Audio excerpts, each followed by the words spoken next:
नमस्कार दोस्तों, स्वागत है आपका हमारे चैनल क्राइम की कहानी सम्स पर। आज की दिल दहला देने वाली घटना उत्तर प्रदेश के लखनऊ से है। तो चलिए शुरू करते हैं। आज की कहानी शुरू होती है उत्तर प्रदेश की राजधानी लखनऊ शहर से।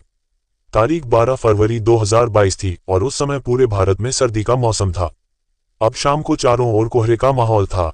लखनऊ पुलिस मुख्यालय में कार्यरत 28 वर्षीय लेडी कांस्टेबल रुचि चौहान अपनी ड्यूटी खत्म करके घर की ओर जा रही थी। रुचि लखनऊ के अर्जुनगंज नामक मोहल्ले में किराए के मकान में रहती थी। हालांकि वह मूल रूप से उत्तर प्रदेश के बिजनौर की रहने वाली थी, जहां उनके माता पिता, भाई और भाभी रहते थे। पुलिस मुख्यालय में अपनी शिफ्ट खत्म करने के बाद रुचि ने टैक्सी लेकर अपने किराए के घर जाने का फैसला किया। तभी रात करीब 9 बजे उन्हें अपनी भाभी का फोन आया। लेकिन रुचि ने जवाब दिया, मैंने अभी अभी अपनी ड्यूटी खत्म की है और टैक्सी लेकर घर जा रही हूँ। घर पहुंचते ही आपको कॉल करूंगी। दरअसल रुचि की भाभी को उनसे कुछ जरूरी बात करनी थी। समय बीतता गया, 1 घंटा बीत गया, लेकिन रुचि ने अपनी भाभी को कॉल नहीं किया। इसलिए उनकी भाभी ने उन्हें दोबारा कॉल किया, लेकिन इस बार रुचि का फोन बंद था। ये देखकर उनकी भाभी ने सोचा कि शायद दिन भर की थकान के कारण वह कॉल बैक करना भूल गई होंगी। 13 फरवरी का दिन शुरू हुआ। ये रविवार था और आमतौर पर रुचि को रविवार को छुट्टी मिलती थी। उनकी भाभी ने मान लिया कि शायद उस दिन भी छुट्टी होगी। उन्होंने सुबह 8 बजे फिर से रुचि को कॉल किया, लेकिन फोन अब भी बंद था। उन्होंने सोचा कि शायद रुचि छुट्टी होने के कारण देर तक सो रही होंगी। फिर उन्होंने 10 बजे कॉल किया, लेकिन फोन अभी भी बंद था। अब उनकी भाभी को चिंता होने लगी। उनके पास रुचि की एक सहेली का नंबर था, जो खुद भी कांस्टेबल थी और रुचि के साथ उसी पुलिस मुख्यालय में काम करती थी। भाभी ने उस सहेली को कॉल किया और रुचि के बारे में पूछा। जवाब में उनकी सहेली ने बताया, चुनावों के कारण पिछले कुछ हफ्तों से रविवार को भी हमारी ड्यूटी लगती है, लेकिन आज रुचि ड्यूटी पर नहीं आई, जो उन्होंने पहले कभी नहीं किया था। अगर उन्हें किसी काम के लिए छुट्टी चाहिए होती तो वह हमेशा आवेदन देती थी। ये सुनकर रुचि की भाभी और अधिक चिंतित हो गईं। उन्होंने रुचि की सहेली से उनकी खोज करने के लिए कहा। उस रात रुचि की सहेली पुलिस मुख्यालय से निकलकर अर्जुनगंज पहुंची, जहां रुचि रहती थी, लेकिन वहां का दरवाजा बंद मिला। उन्होंने मकान मालिक से रुचि के बारे में पूछा। मकान मालिक ने कहा कि रुचि 12 फरवरी की रात से घर नहीं लौटी है। मकान मालिक ने यह भी कहा कि हो सकता है रुचि बिजनौर अपने घर चली गई हो, क्योंकि वह अक्सर छुट्टी मिलने पर घर जाती थी। लेकिन ये सुनकर रुचि की सहेली हैरान रह गई, क्योंकि चुनाव के कारण रुचि को छुट्टी नहीं मिली थी। इसके बाद रुचि की सहेली ने यह बात उनकी भाभी को बताई। चिंतित होकर उनकी भाभी ने परिवार को लखनऊ बुलाया। 14 फरवरी को रुचि का पूरा परिवार लखनऊ आ पहुंचा और उनकी सहेली से मिला। अब तक रुचि की गुमशुदगी की शिकायत दर्ज हो जानी चाहिए थी, लेकिन किसी ने ऐसा नहीं किया। 14 फरवरी की रात एक सहकर्मी ने रुचि को खोजने के लिए आम जनता से मदद मांगी। इस दौरान उसने नियमों का उल्लंघन किया, जिसके चलते उसे चेतावनी पत्र जारी किया गया। 15 फरवरी को रुचि के परिवार ने आखिरकार थाने में गुमशुदगी की रिपोर्ट दर्ज कराई, लेकिन चुनाव में व्यस्त होने के कारण पुलिस ने मामले की जांच पर ध्यान नहीं दिया। 17 फरवरी की शाम पुलिस कंट्रोल रूम में एक कॉल आई। एक अज्ञात व्यक्ति ने बताया कि उसने गंदे नाले में एक शव को तैरते हुए देखा है। पुलिस मौके पर पहुंची और शव को बाहर निकाला। यह महिला का शव था। चेहरा पहचानने योग्य था, लेकिन पुलिस ने इसे पोस्टमार्टम के लिए भेजकर शवगृह में रखवा दिया।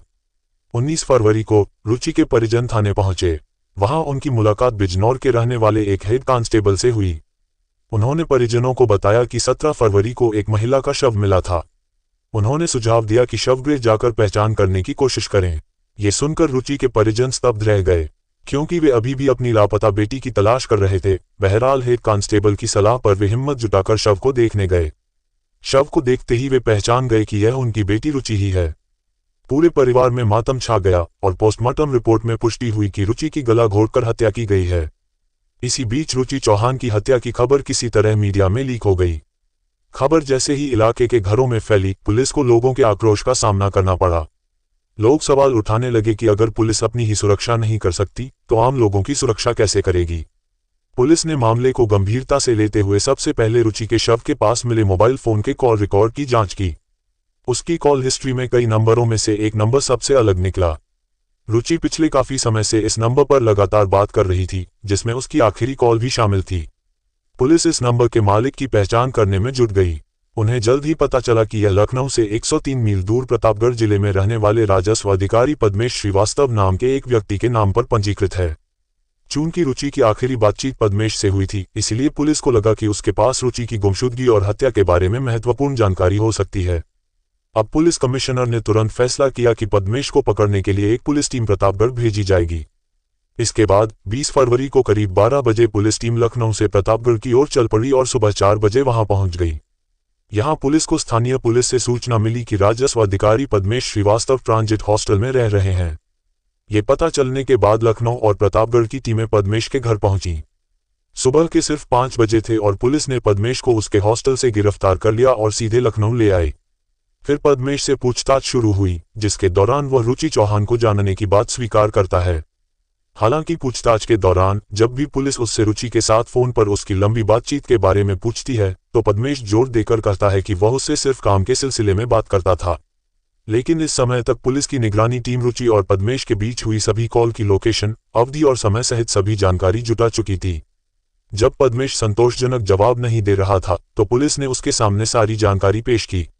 ये देखकर पद्मेश टूट गया और उसे एहसास हुआ कि पुलिस उसकी चाल पकड़ चुकी है। इसलिए उसने कबूल कर लिया कि उसने ही रुचि की हत्या की है। इसके बाद एक ऐसी कहानी सामने आई जिसने रुचि चौहान के परिवार को हिलाकर रख दिया। दरअसल ये कहानी 2019 में शुरू होती है, जब रुचि की मुलाकात ड्यूटी के दौरान नीरज गुप्ता नाम के एक अन्य कांस्टेबल से हुई। चूंकि वे सहकर्मी थे और रोजाना साथ काम करते थे, इसलिए वे जल्दी ही दोस्त बन गए। धीरे धीरे ये दोस्ती प्यार में बदल गई और दोनों शादी करना चाहते थे।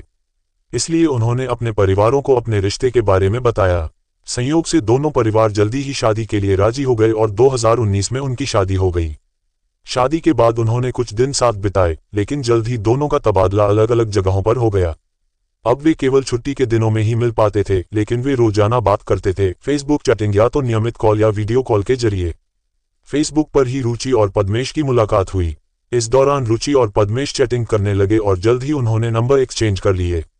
आखिरकार वे चैटिंग के बजाय फोन पर बात करने लगे और कभी कभी रुचि पद्मेश से मिलती या पद्मेश रुचि से मिलने जाता। जैसे जैसे समय बीतता गया, वे इतने करीब आ गए कि उन्होंने शादी करने का फैसला कर लिया। इस बीच एक दिन रुचि के पति नीरज गुप्ता को रुचि और पद्मेश के बीच संबंधों पर शक होने लगा, क्योंकि पद्मेश हमेशा रुचि के फेसबुक पोस्ट पर चापलूसी भरे कमेंट करता था। इससे रुचि और नीरज के बीच बहस हुई, जिसके बाद रुचि ने पद्मेश को बताया कि नीरज को उनके अफेयर के बारे में पता चल गया है। जवाब में पद्मेश रुचि से कहता है, तुम्हें नीरज को तलाक दे देना चाहिए और उससे कहना चाहिए कि अगर उसने तुम्हें तलाक नहीं दिया तो तुम उसके खिलाफ दहेज और घरेलू हिंसा का केस दर्ज करवाकर उसे जेल में डलवा दोगी। रुचि ने ठीक वैसा ही किया और नीरज को धमकाना शुरू कर दिया। इधर नीरज ने सोचा कि तलाक लेना ही बेहतर है, क्योंकि वह जिस महिला से प्यार करता था वह अब किसी और से प्यार करती है। वकील से बात करने के बाद नीरज ने तलाक के कागजात तैयार किए और रुचि को तलाक दे दिया। तलाक के बाद रुचि जब भी चाहती पद्मेश से मिलती और दोनों ने एक कमरा भी किराए पर ले लिया, जहां वे साथ रहने लगे।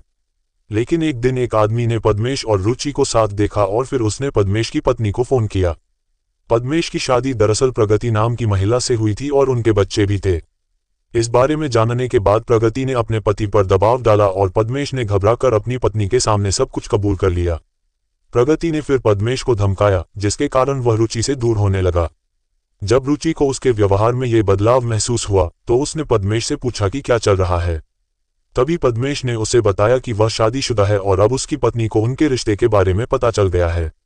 ये सुनकर रुचि हैरान रह गई, क्योंकि उसे नहीं पता था कि पद्मेश शादीशुदा है और उसने अपने पति नीरज गुप्ता को उसकी वजह से तलाक दिया था।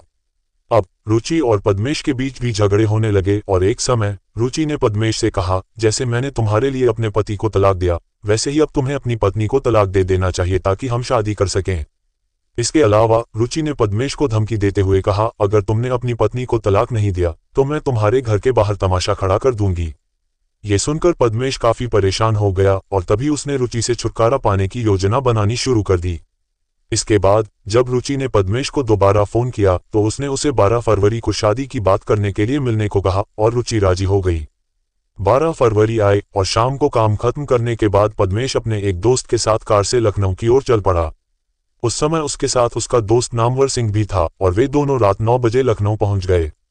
इसके बाद पद्मेश ने रुचि को फोन किया और उसे एक अस्पताल के पास एक सुनसान जगह पर मिलने के लिए कहा। रुचि के पहुंचने पर पद्मेश ने उसे अपनी कार में बैठा लिया और नामवर सिंह चाय लेने चले गए। पद्मेश ने रुचि से कहा, हम शादी जरूर करेंगे, लेकिन मुझे अपनी पत्नी से तलाक लेने में कुछ महीने लग सकते हैं। ये सुनने के बावजूद रुचि उस पर भड़क गई और उसने जोर देकर कहा कि वह अपनी पत्नी को जल्द से जल्द तलाक दे। इस पर नामवर सिंह उन दोनों के लिए चाय लेकर लौटा और जैसे ही रुचि ने चाय पी वह तुरंत बेहोश हो गई। दरअसल रुचि को सुला देना भी पद्मेश की योजना का हिस्सा था और रुचि को बेहोश करने के लिए उसकी चाय में नींद की गोलियां मिला दी गई थीं। इसके बाद प्लान के मुताबिक अब नामवर सिंह कार चलाने लगा और पीछे की सीट पर बैठे पद्मेश ने रुचि का गला दबाकर हत्या कर दी। इसके बाद नामवर सिंह ने कार को एक नाले के पास रोक दिया और दोनों ने रुचि चौहान की लाश नाले में फेंक दी। इसके बाद वे प्रतापगढ़ अपने घर लौट आए। पूरी कहानी सुनकर रुचि के माता पिता पूरी तरह से हैरान रह गए, क्योंकि उन्हें इस बात का जरा भी अंदाजा नहीं था कि उनकी बेटी रुचि ने राक्षस पद्मेश के लिए अपने पति नीरज गुप्ता को तलाक दे दिया है। हालांकि पद्मेश श्रीवास्तव से पूछताछ के दौरान पुलिस को यह भी पता चला कि 12 फरवरी की शाम जब वह लखनऊ आने के लिए घर से निकला था तो उसकी पत्नी प्रगति ने उससे पूछा था कि वह कहाँ जा रहा है। जवाब में पद्मेश ने कहा, आज मैं तुम्हारी समस्या का समाधान करने जा रहा हूँ, मैं रुचि को मारने जा रहा हूँ। ये सुनकर प्रगति काफी खुश हुई, लेकिन इस खुलासे के बाद पद्मेश श्रीवास्तव, प्रगति श्रीवास्तव और नामवर सिंह तीनों को गिरफ्तार कर लिया गया। प्रगति जानती थी कि उसका पति रुचि की हत्या करने वाला है, लेकिन पद्मेश को रोकने के बजाय उसने उसे हत्या के लिए और उकसाया। इसके बाद पुलिस ने तीनों के खिलाफ सारे सबूत जुटाए और चार्जशीट तैयार की, जिसे कुछ ही दिनों में कोर्ट में पेश किया गया। दोस्तों, इस कहानी को सुनाने का उद्देश्य किसी के दिल को दुखाना नहीं है, बल्कि देश में हो रही ऐसी घटनाओं से आप लोगों को जागरूक करना है। तो इस घटना पर आपकी क्या राय है, हमें कमेंट बॉक्स में जरूर बताएं और अगर आपको हमारी मेहनत पसंद आई हो तो वीडियो को लाइक और शेयर जरूर करें। धन्यवाद।